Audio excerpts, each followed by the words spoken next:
En 2022, pour l'essentiel en tout cas, on a décidé de s'entourer d'un cabinet expert en RSE pour créer un outil à la fois performant, innovant, de mesure d'impact en fait, destiné donc à mesurer les impacts socio-économiques et environnementaux générés localement par nos séjours et donc de fait attribuables à notre activité sur le terrain.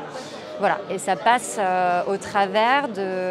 C'est un outil qui est paramétré avec des indicateurs qualitatifs, quantitatifs aussi. C'est-à-dire que nous, ce qu'on fait en tant qu'agence de voyage engagée, c'est proposer des séjours en immersion dans des communautés habituellement à l'écart des flux touristiques habituels, disons, et donc avec des retombées socio-économiques. Donc c'était important pour nous de calculer finalement combien de ménages sont impliqués dans l'accueil de nos voyageurs, à hauteur de combien, en termes de rémunération, combien ils perçoivent, le nombre d'emplois soutenus, l'enveloppe budgétaire aussi dédiée au financement de projets solidaires, puisque c'est aussi une de nos spécificités.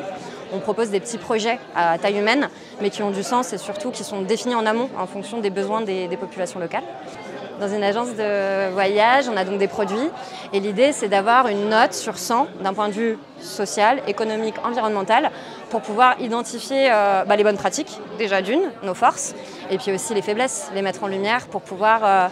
En fait, c'est un bon outil qui est garant finalement de la cohérence avec le terrain et s'assurer que l'approche elle est toujours respectée quoi qu'on en dise et quoi qu'on fasse. Donc c'est là où on voit aussi qu'on a une énorme marge d'amélioration, mais c'est hyper précieux pour nous en tant que responsable production, chargé de production, d'avoir ça à dispo en fait pour travailler avec nos équipes. Nos équipes d'ailleurs sans lesquelles ça aurait été difficilement réalisable. Cet outil, ça a été un gros travail de collecte de données aussi sur le terrain avec des gens dont c'est pas le métier, d'où l'importance de se faire accompagner. C'est vraiment des expertises à part entière. Je crois qu'à double sens, on n'a pas envie d'être dans notre précaré, entre guillemets. L'idée, c'est de se dire, à la limite, si les gens font la même chose, ça veut dire qu'on a bon. Et je crois assez profondément, je dis je crois, je ne parle pas à titre perso, je pense que toute l'équipe porte ce truc de... plus on est nombreux à véhiculer, à faire rayonner les valeurs du tourisme durable et plus on ira loin. En fait, voilà, j'invente pas l'eau chaude en disant ça. Maintenant, à quel point c'est duplicable? L'outil, il est hyper adapté à notre activité. Et vous l'aurez compris, on a des spécificités parce qu'on va chez l'habitant. Donc, c'est facile de dire combien on rémunère les familles, etc., sans revenir dessus. Maintenant, un opérateur plus classique, ça peut être intéressant pour lui, mais pour avoir les résultats escomptés, il faut vraiment qu'il aille chercher le côté durabilité. Mais je pense, honnêtement, ayant l'outil en tête, que ça s'adapte en fait.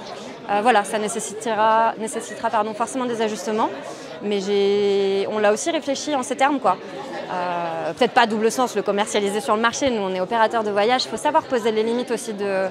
Ça me rappelle notre programme d'engagement bas carbone, où voilà, à un moment on a fait appel à Microsol, un expert du crédit carbone. Il faut savoir délimiter son domaine de compétences, mais je pense qu'il pourrait être... Les gens pourraient se l'approprier, d'autres boîtes pourraient se l'approprier. Il y a du boulot. C'est la V1, c'est ce que je disais rapidement en une minute quand on m'a remis le trophée. Et on voit tout de suite les limites.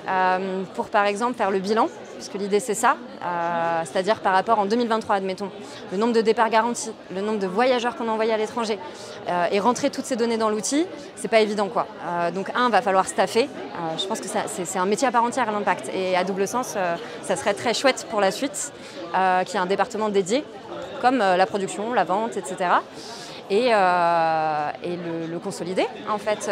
C'est-à-dire que même là en pratique, puisqu'on a fait le bilan 2022, on a vu les limites de l'outil et donc reprendre avec le cabinet l'échange, maintenant qu'on a l'expérience un petit peu, et aller cibler là où on peut s'améliorer. Et Dieu sait qu'il y a encore du boulot.